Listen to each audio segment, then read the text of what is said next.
The Warrior and the Princess. In ancient times, in the Valley of Mexico, there lived a rich and powerful emperor. Colorful murals covered his palace. Jewels and brilliant Trojan feathers covered his crown. But the treasure he prized most was his daughter, Isli. Her long, dark hair glistened like silk. Her soft brown eyes were like the eyes of the deer that wandered in her garden. She was the most beautiful woman in the kingdom. Every young man who saw her wished to marry her. But there was none who could please both the emperor and Isli. In a neighboring kingdom, there lived a prince named Popo who was a great warrior. Once, he was traveling through the Valley of Mexico to search for a wife. He saw Isli being carried to the marketplace on a palki. She is as beautiful as the moon, thought the prince. but beauty alone is not enough. I can only love someone who has a kind and gentle heart. Prince Popo disguised himself as a royal gardener so that he could be near Isli and find out what she was really like. He watched how she took care of the animals in her garden.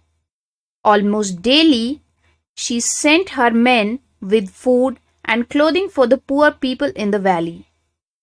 Each day, Popo fell more and more in love with her. Finally, Popo could wait no longer. He knelt before Isli and said, Forgive me, princess. I am not a gardener at all.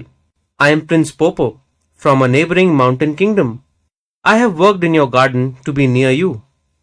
I have found that you have not only a beautiful body, but also a noble heart. I will love you forever. Isli smiled at the young prince. She too had fallen in love with the handsome gardener. She hadn't told anyone about her love. She knew her father would never let her marry a commoner. But now she was sure her father would let her marry a handsome prince. Isli took off the golden ring from her finger and gave it to Popo. You must speak to my father, she said. Show him my ring, thus he'll know I have pledged my love to you. Oh, princess, your love has made me happy. But first I'll go to my kingdom and tell my people of your great beauty. Then I will return to claim your hand. Isli waited for the young prince to visit her father. Day after day, she waited for him. Many days and months passed. Isli grew thin and pale.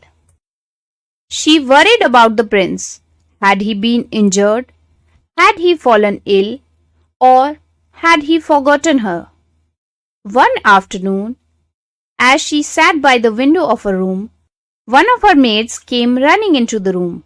Prince Popo has come, she said. He has come with a chest of treasures. Isli ran to the visitor's room where the prince was seated. I thought you would never return, said Isli in tears. I am the prince of a poor mountain kingdom, said Popo. I couldn't claim your hand until I had treasures worthy of you. Today, I have come to ask your father to allow me to marry you. I will not hear of such nonsense, stormed the emperor. You are a prince of nothing. One who marries my daughter must be worthy to rule my kingdom. Isli ran sobbing into her room. Months passed. Many a time, Isli pleaded with her father to let her marry the prince. At last, when the emperor saw how unhappy his daughter was, he sent for the young prince. My daughter's happiness is most important to me, said the emperor. I am willing to reconsider my decision to see my daughter smile again. But first, you will have to prove yourself worthy of my daughter. From today, you will be my messenger to all the kingdoms that surround our valley. One day, when Popo was carrying messages to a nearby kingdom, he saw a large number of soldiers marching towards the valley.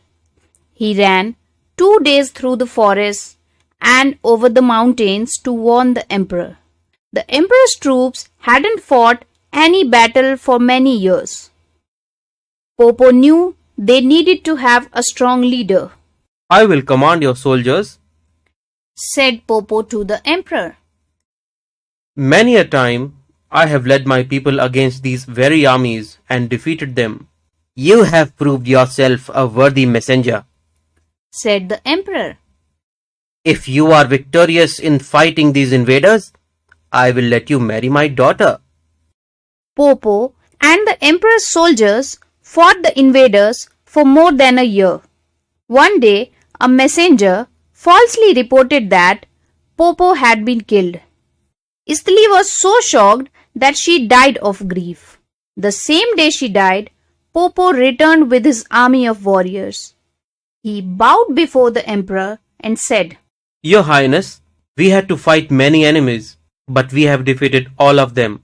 Now, I will train every man in your kingdom so that, in future, no one will ever dare to invade your kingdom. Istli's death had made the emperor very sad. He placed his crown on Popo's head and said, My son, now this kingdom belongs to you. I will accept the throne only if you allow me to marry Istli. Said Popo. The emperor led Popo to Istli's room. She died this very day. Said the emperor. She thought you were killed and would never return. Popo turned away from the emperor and picked up Istli. He carried her to the hills overlooking the valley. Holding a torch, he watched her face day and night. He always hoped she would return to life. The snows came and covered the princess. Still, Popo wouldn't leave her. Today, you can still see Popo and Istli on the hills overlooking the Valley of Mexico. The gods have changed Istli into a snow-covered mountain called the Sleeping Woman. Popo, the brave warrior, has become the smoking volcano that guards the snow-covered mountain.